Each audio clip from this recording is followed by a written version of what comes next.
nak lak a alian ngan bi do nak in agado tu boy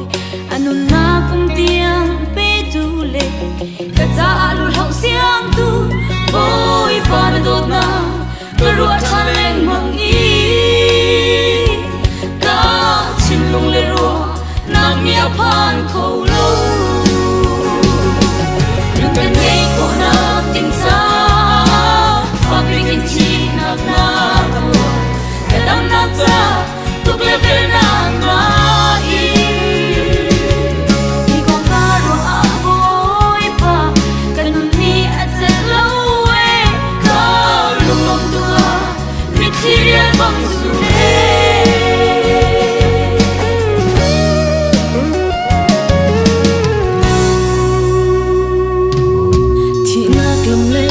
ban in kalmi kan nak chu nak ka kham i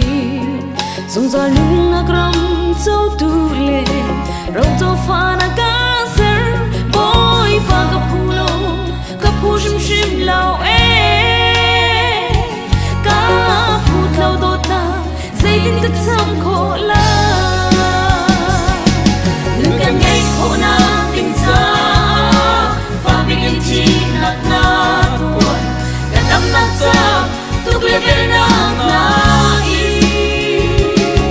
hi con ka ro a boy pa kan ni a se lo e ka lung lung tu ka mi khirial bang su e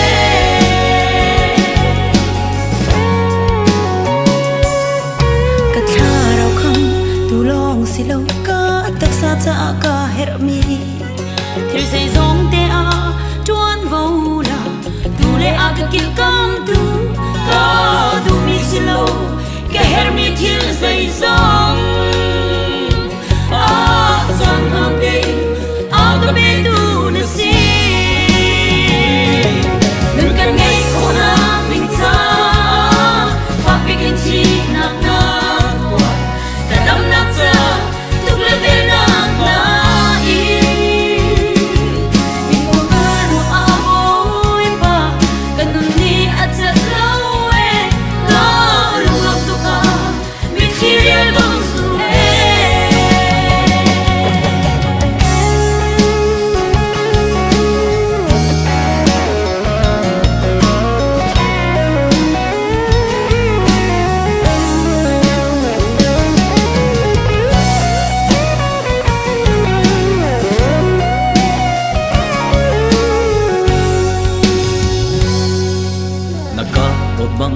đột về cần đủ na yên đột xia về cần thiam lâu cả thiên lung bút lê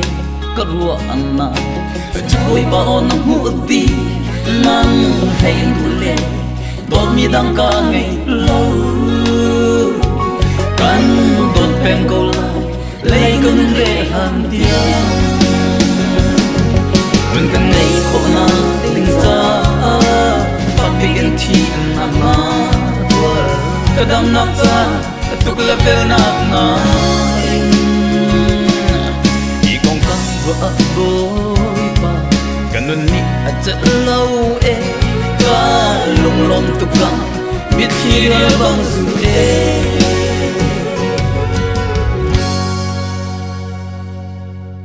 hi kong ka wa boy pa kanun ni a cha lo material bang zur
做卡英国托伊，บอยพอจุทิลประคัดขากะฮาลกะดูมีทิลจูประคัดลองลองมาสิเกาอามาคาลำกะถวยตัวตีอินฮัลจูเซีแค่อิมชอยมันยาดูตัวเจ้าว่าขจิบินเป็นมือทอสวะโกเซอาตนี้เราตัวมือพื้นใจน้ำมันเนี่ยดูเตนเรเชียนเนี่ยตลงยีรัสเซจอวีและเชื่อจะเป็นสตูดอกชาวจีทอเซนเรเชียนเนี่ยตโตที่วิดารีคนรูตาเป็นให้รอพูดมีชินนี่เดนน้ำเนี่ยตะขินว่าตัวตาตนี้เฮอร์เลเซนปีรูตาตัวตอนนี้นิกินัสเอาไปเลยสินจอดามเนี่ยจอสติโก้ตาอิมาจอนี่มันรินใจดีนักคุลาลานจิตตามันอยากขอตัวมีเจมดีสุขีมือตะแทมจอมแปะขจือ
Ordination Imperial Besto Doctor Wajitaka Trishabuta Hibabugaleta Amutsukin Jojoa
MLCF Krisya Putata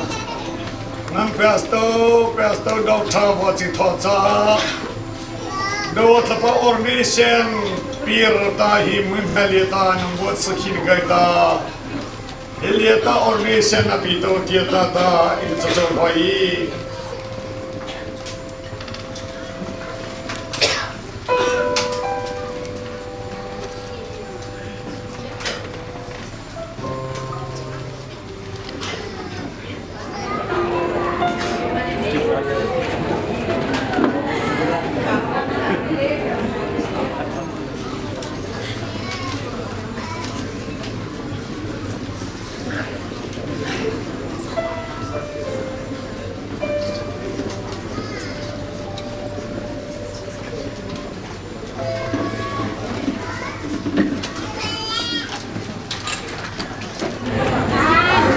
The new ordination is Birma, Pesto Doctor Votita. Elieta was a Krisya Pumia Golian, Pekazibaniati, Kinata, ordination Birma, John Gaita. At the head, Pesto Doctor Votita, Gala in the Chote, and Pesto, the Supreme Master. Pastor Dr. Cin Thang Ordination. Pastor Dr. Cin Thang cho Than Tlang Peng Aso Kwami Pu Jilu Tleja Le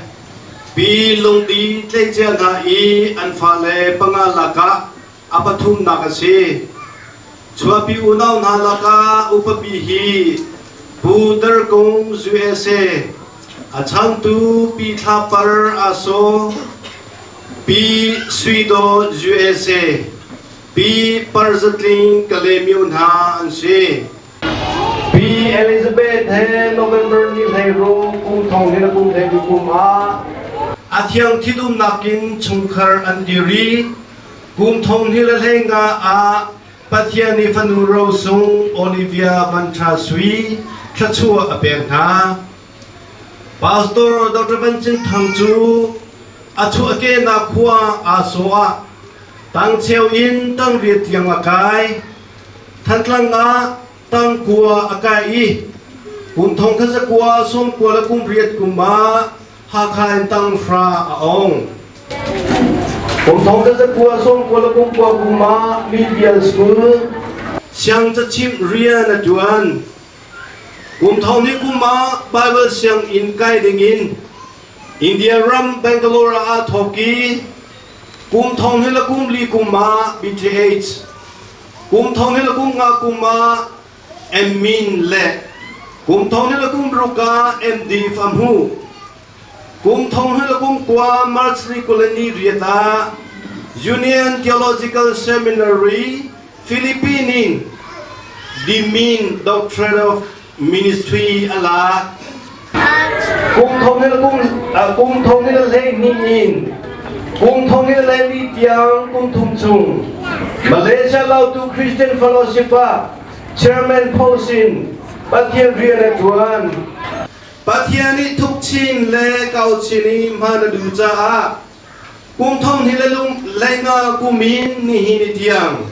MLCF Tukar Rian Assistant Pastor Atuan Deo Si Om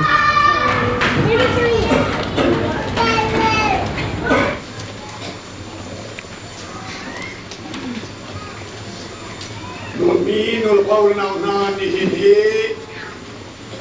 Malela to Christian Fellowship and Pastor Dr. Cin Thang Ordination Big Salai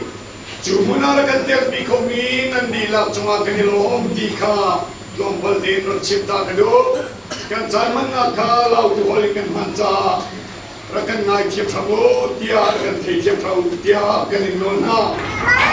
Satorita Malayla to Christian Fellowship Ordination Bureau Tanam Shepa Pastor Votita LBC Data China Amhipa Minika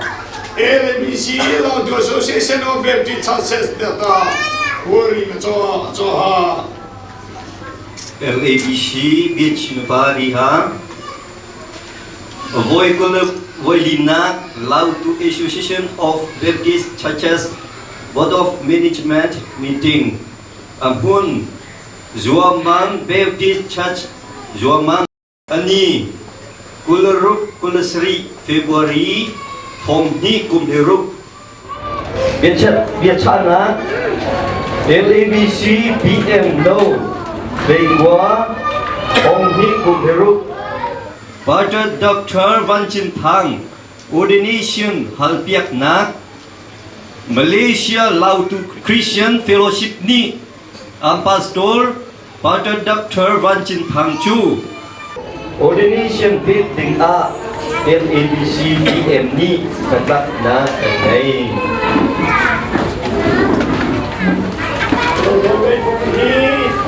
Risa muda tanam hirbo dota LABC Rosy pano ni kalda data solo ta chol ri pakhana ko data Pastor Dr. Cin Thang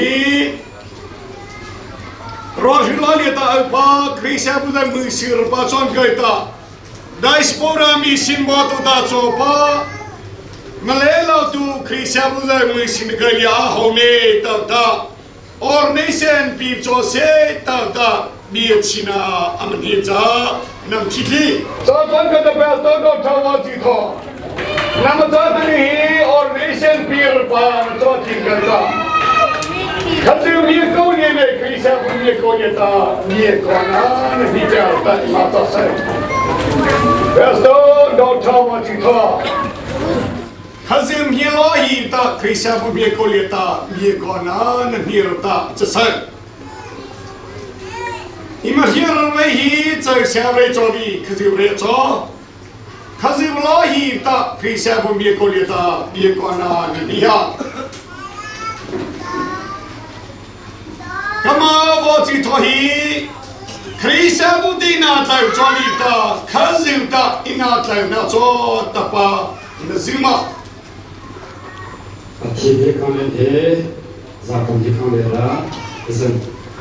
Imploto. Atanu data Tokyo to Papa Zorbane. Krisa Musin Kaliata. Pastor dem data. Bebo Patsunabato Hata. Zurda Bia Nakoma. Pakhia Kanade, Zakon Kanera, Ye Iko. Come on, what's it Tota? Kama watching Torah, Kaziba Kunane. Kaziba Kinande, Bebo Taipanaka Zalde. Ebo to the Baka Zwanga, Krisa Yachilieta Jose. Isabo Yichinara Jose, Palautonalita Jose. Abankona Lira Jose, Musin Rubane Casirta. Monsum Rone Kasera, Kaziba Biene Hata Zalpaite. Kaziba Bien He, Hara, Tuba Yura, Icasia Ita. Ekasia Yi, Dara, Patian Miacoliene. Pakhia Kanade, Krisa Milieta. Krisabo Hindra, Beer Iko. Ye Iko, Imploto. Kazim Miacoliene, Krisa Miacolieta, Yegona, Nitipa. Pastor Dota, Cin Thang. Ordination Pirpa, Sotin Gaida. At the Tony, Ordination Zaisia, but he saw what's on there.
要收到差不多几套，可是自然黑的，那可没了，可是把你的头吃黑那你真厉害。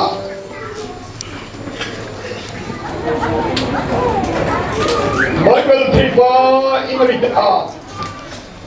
Mika la songapi tunajo amakasi Acheujo lamkal tua senai Acheujo profeta serna Acheujo tongchachim tua sernai Acheujo pasatorle John Pia tua serna Kripung ka tanteroga Pathian mi vial te cho hi bantugin Krifa rian tuanoga timna Kitiga boy pani akujo ahong sami Gaga ka atong John boy pabiani John akathoi Zauman kabia John naka chunga kachiachang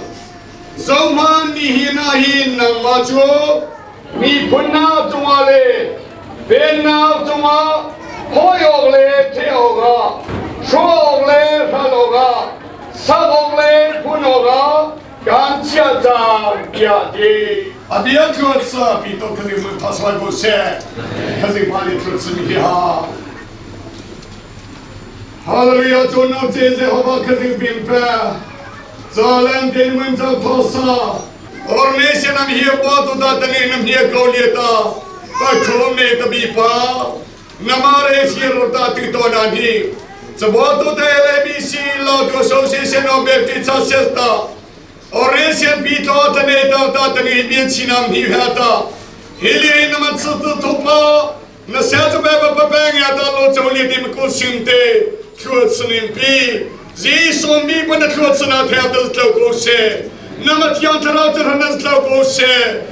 namat mola Namata Sala, Naso Pele Sinablosto Shatbab Josala, Krisaburi Nakaliata, Sinatuite, New One Pite, go to Satabam Josala than the Kuloim Jala, Namania Jola, Namahatia, Satabam Rinet John in the Kulonim Jala, when you are caught to these so many times on back to do. Amen.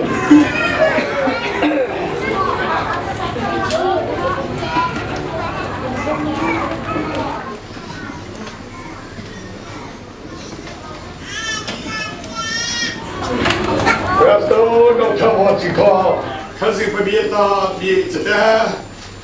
atani ta namcha ordination in chapitin kaita kasi fulan hoti ibe ko choya za peter kam phuna le sotanga to thoja to palte namamu sirota imachi baka auta ukhawo Sorasala amamu par tokata sorta shutia da ka ichanu Sajon kata tukieto mi pace leji pa aba chuta alu kholi pa sopana abi lakhoka namha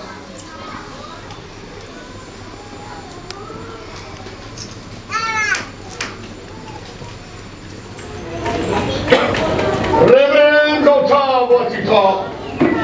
Ordination PT pa Reverend Pakhia Atanita namasa kazureshi leta dasate Krisa mumusiyate athoka diari panson kaita namasa kazuta areshi rota sutsa athoki benacho sa join kate hi babe mo chao hi se daria adona chota cho se sa bana moli pa iner ne Parena rumchota chose Thara toli ne Seba toli za Apaloria ti tieza Mabamota Musil kasita Sana rumchota namharuta Lautu Association of Baptist Churches Hepa kazipadieta Imatsapi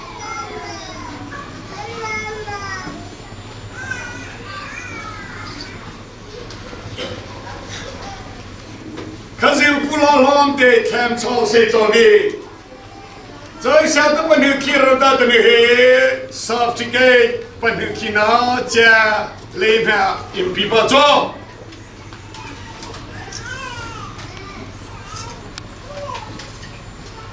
Ivoriha. Lautu niche deno amiane apoi. Nering tandala mione chimpine. Lautu Association of Baptist Churches. Nering Tandlang Township, Chin State, Myanmar. Ordination certificate. This is true certificate. Pastor Dr. Cin Thang has been duly ordained in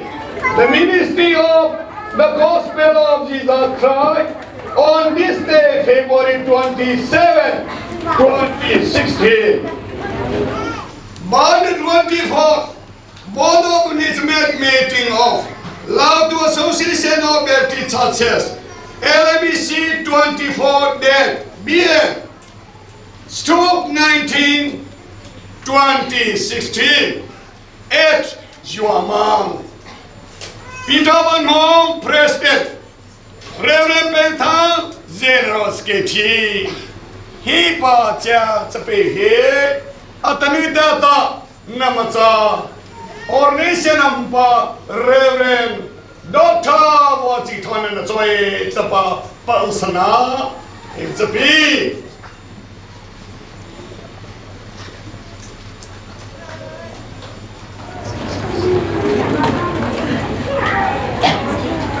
No pa no belt no da. Tony da. Pastor Dr. Wachiton nam da tai ka. Atani le bi si me atani. Pa ka ti ba chut spi na da. Chut se i me hier ti ka da. Atani ta sa. Pastor Dr. Wachiton jolly ti da. Reverend Dr. Wachiton da joy da. Saya terima di dalam kisi.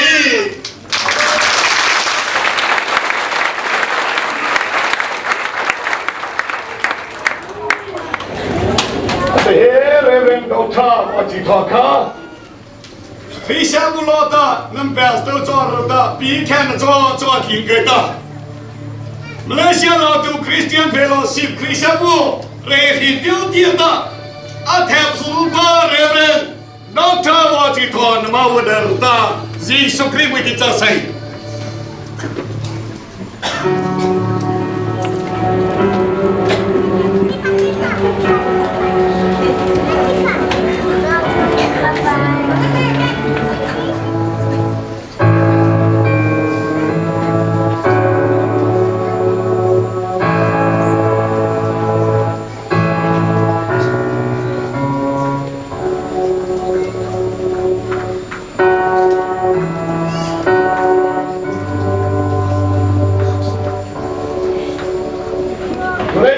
Lautu Krisabu Si Sokri Malita Ye Ite Heri Nam Pastor Dr. Wajitota Ordination people da Maninam Hibato da Tator Hobide Atanu Kazim Natakin LBC Natakin Boto da Ordination Pastor Kabangata Ordination Cafe Malita Ordination in Jangan kata dia yang macam ni. Reverend Dr. Wajitoi dua tak dia nama koma. Areh yang dia muah tak dia nama koma. Imam Muslim Kasia tak dia nama koma. Imam Rosy ada nama keluarga itu pikai.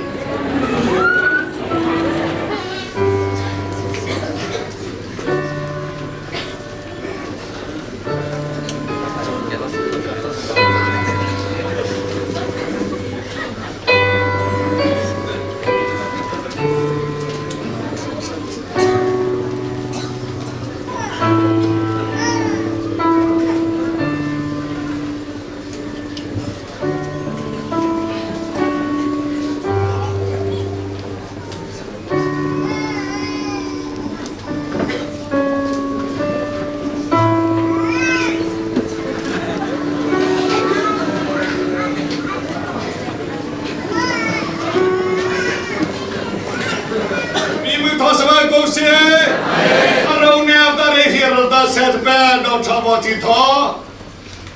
Atlante, Atlantic Rasian Apito Penipazon Gay Malan, Bible Tipa, Sonida, Iboriha, งานนี้นี่โจนั่นกับทีมเราที่มานี่การทีมไทยอันหุ่นดิ้งมีไทยเขาต้องปีนว่าไทยโตเดียกันเชียนา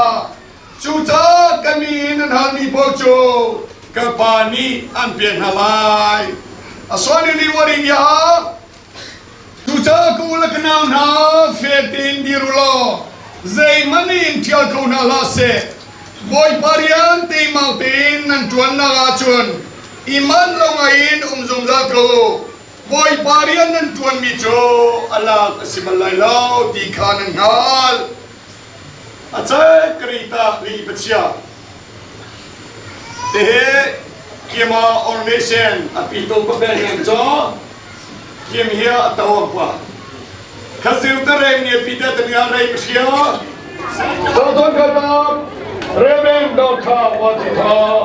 เนี่ยอิตาเลียกอัตลีหินนามดานาตาจอมีข้าศึกเนี่ยจ้าตาข้าศึกป่าอาตาป่าเซตเลยตาอิมตัวรจ้าจ้าตามมาจ้าต้องเกี่ยจ้าเกี่ยมเปล่าจ้านะจอมีเกี่ยมอะไรนะจอมีเกี่ยมพนาจอมีอามาตามันยาใจดีกันตาอามาคือบ้าที่เราพบเที่ยวข้าข้าศึกปนิยตามันยังจ้าจ้าจวนกันก่อนเจ้าพูดเลยเดี๋ยวมึงก็จ้าข้าศึกปรายน้ำเรียดสุดตาอามาลีเชียมอปนเนเตยแม่เชียมอตรีวัวตาอาตลีด้านน้ำจ้าออร์เนชั่นฟีวันจ้าทิ้งกันตาข้าศึกตั้งจ้าใจเด็กอาลีลีฮีที่ห้องโบปะที่รถตาอาใจป้าณจ้าทิ้งกันตาอาตลีด้านต้องเข้าตาเตยแม่เชียมอตาอามาลีเชียมอตาอาบีบตาอะไรเชียมตาจ้าเท่าตาข้าศึกปนิยตาตานี่จะได้คืออัตเนียเลมิชิตาออร์เนชั่นจะปีข้าศึกมาบุญเอาจอนิตเรียที่ต้นจอเดียจ้าเอเลมิชิทอปพัตต้นจอกันจ้าจะนี่เสียจอเนี่ยนับบุญเอาจอป้าเสียตาจอจะมีอิสระแต่เคย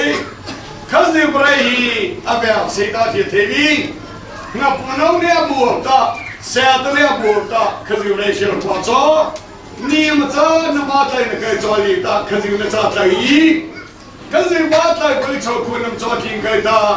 นี่มาพลังจอนะนี่มาอะไรนะนี่มาแนวล้อพูดตาสีเทียมจอเบียตาข้าอัตนินโชจอลีตาข้าศึกเบียตาตาเบียตานะจะนี่เคย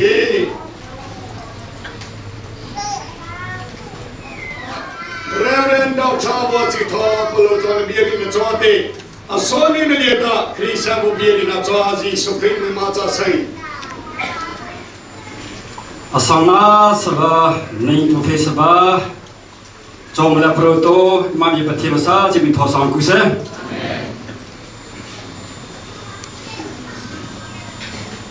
ปะขะตาวจุนาราโลกลีวากำมาโซอาสังปานโจระยะหินาจอมหอรานาเลวราอัตนิตีฮีนาทาโซนาบีระอะไรช่างนาคันโตปัทเยอามิปทอสาเมบันนี่สักคือปัทเยนาทีฮัตโตเซตามโจเซตนานิสกุจังเลระอเลวนะโฮซาอันฮีอาฮิมาตะกิซากำมาโจนอราอภัคุลีวากำมาระกำมาโจนอราตัวทิงลีวาโฮปวดช่างเลระกำมาฮาโซอันนาฮังซาระนับประจงระปะเทเรช่างเลนักขังซาระอัตนี้อันนั้นมังเสียงซะทาราชาวบ้านซะอินเดียมันกูระน้ำจังเลยนะโหสันนิษฐานตั้งคาริเคปะเทระนั่นนี่สกุจังเลยคือสับพิกุเสตั้งคาริเคอินหุนตาราทำแล้วชาวโตจีเอ็มปาอินา LBC Lautu Association of Baptist Churches จังเลยระอโลนาทุกสันนิฮิโลอเดชิปิระอาบาสโตอิมปาเรเปโทจังเลยโซ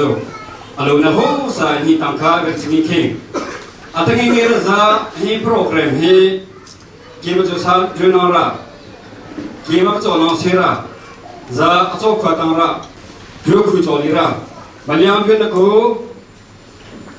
มาเลียกูอังจุนกูระโจตังคาสิสังหา in trong lịch sử hito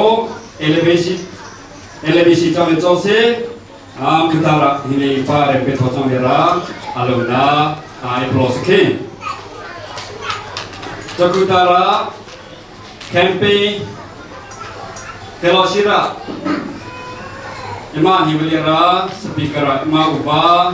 pastor Mundian Min Thang trong lịch sử hasarari kuba misi pramu trong era ilo hemi kita niga hiwa cho sana samani jo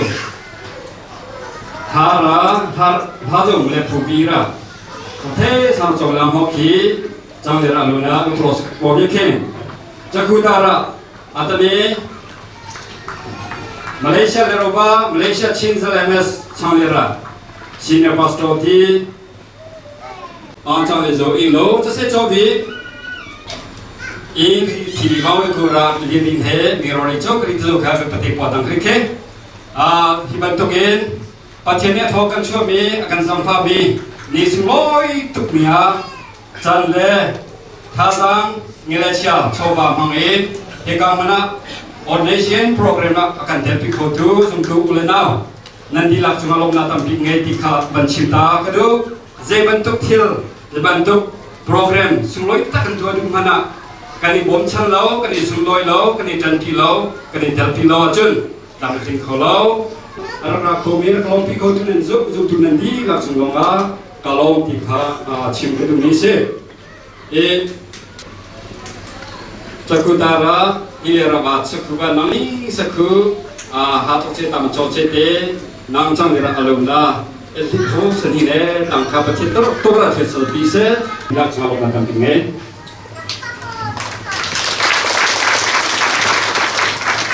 ดักชาบันจินทัง Reverend Ordination Peknak รักเตลปีโคตูนันดีลักจงอ่ะลงนักตั้มปีกันในที่มีค่าสปิกาบันชิมกันดูอาบัคัดนักอีกามาเลเซียกันนุ่มติกาที่เล่นเล่าอาศิเสจนนุ่มนักจานาศิเสในชั้นนักจานาศิเสคนขาดเตียเตียจะLMS บูกันเดียบันทุกินปัจจัยทัชวะเรเวรนที่มีผู้ข้อนะจานกัมพูติกาพาสปอร์ตเตสิเซเชอร์แมนเตสิเซสเกตทรีสิเซจนอันนั้นหัวละกมนี่นักการเตลปีจานนั้นจงว่ากันลงชิงชันที่มีค่าวันชิงนกกันดูนั่นจันตั้มปีละก็นักการตัวดีนักการเตลปีจ้ากันลงชิงชันข้าหลายคนเป็นกับวันนี้ทานีกระชิงคอตกเตะสีนั่นจงว่ากันล้มทุกชิงชันที่มีแรงชิงดึงกันในที่เราที่มีค่าบรรลังกระชิงกันดูเมื่อเปสโตปาดับชาบันจินทางฮี Ordination ปีปารุตาLABC Lautu Association of Baptist Churches Law General Medieval เบียดชินันเฮตาเขียนนะปะอิมันตัวภาษา Lautu เปเลียตาอัลปา LABC อิมันเอามาแปลซาเดียตาแนตลนะปะมันเย็นฮิคีเตจะเป็นแนตลนะปะมันเย็นฮิคีภาษาอาตานึเลียดเฮแนตลนะปะเซตจอลีตาLABC แต่ General Secretary Reverend เป็นทั้งอามาโอแปลคือมันเยี่ยมเทบีเดอาตานึมาเลเซียแต่ป้าโอเดย์มันเยี่ยมปีนโจลีตาเราโตนาวแปดเดียอันนั้นจะโจลีลาเดฮิมุลีตาอัมโปแปดวาเดโอเดย์มันเยี่ยมปีป้าอินเปสโตป้า Reverend เป็นทั้งโจลีตาอะไรนั่นเลยปุ่มที่เนตาป้าMLCF แต่ละเมลานะป้าบริคือป้าจ้อเรเรนดักชาบันจินทางฮีอันนั้นมาเลเซียเลยตาป้าเราตัวมืออิมซาเดียอิมเปสโตป้าจอนบอตัวตาเกียมิมซาเดียเจ้าเลยตา Ordination อ่ะปีตัวตาเดียก่อนนะมันเนี่ยปีบอตัวตา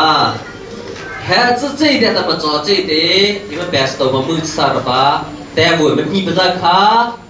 อาแท้ตาอิมปันนิแคร์ตาน้ำเกี่ยวกับเรื่องตารีแคร์คือบ้าจ้อจะเกี่ยจ้าปลวลานบีรีนัจอเซอามาเบียก็ต้องบุจอสละอาตาอาปุอัมโปรแกรมอิมันก็ชอบประเทศตาสนีพคารบานการขดาสนีพคารเป็นคนที่ถั่วขดาอาโตเดจิตค่ะอินเทนเชียอาโตเดนนะจอเซอาแต่จะใช้เอลเวสหลอดแต่แปมเราที่อาโตเดนนะค่ะเยี่ยมอิมแต่บัวจอการอิมมุประเทศนี้ตั้งแต่เกี่ยวกับริคือที่บ้าที่โปรแกรมอดีตัว MLCF ที่นั่นลงล็อกนะทีละโรลแต่ที่มีเอาไว้จูทีละโรลจูมันคัดเตะกันไอจีตัวกันซาเตะกันเจียวกันจินเตะทลายที่มีค่าจงนะชิมกันดูนั่นดีลักษณะลงนักตั้งที่กันไหน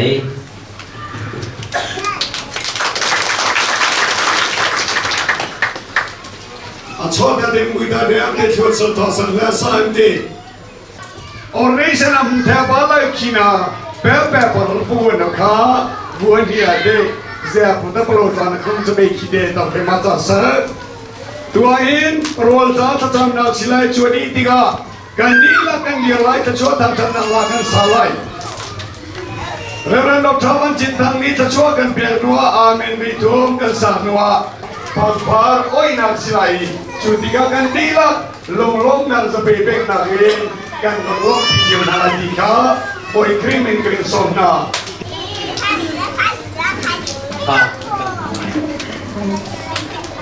Sandobik tu lian di koi ba kajian. Ningan lay salahin asulon mi. Lautu kembali fellowship ni. Antim lammi tirol. Kani pangsiun halai. Ay yuring kita tidak tak kita dengan kita. Lom nanti kita akan jam kajian.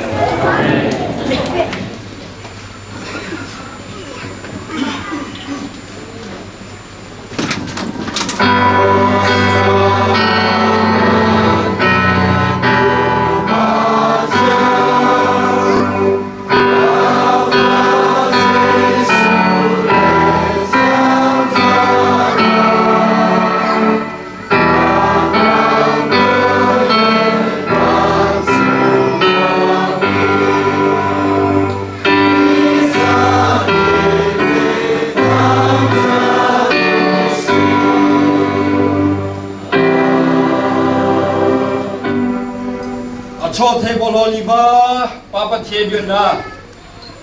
sapa ji sokhe bilina ra nyachina nara nede lopo ma pali ra akhina chani chkole thirang lomla choto thantra lorhio pona yesana bungkhoza atani rahimang halo bachara ame bathosa to sna sapa ini sekujang lera atata zongza mumpri puse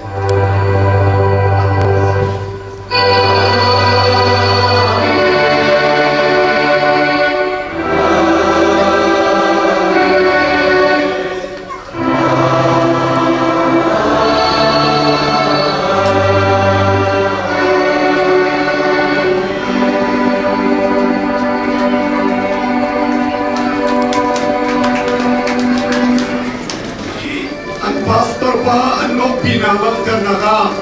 fakbar an oina jan silai longlong se bebek na rin kan ro pijo halai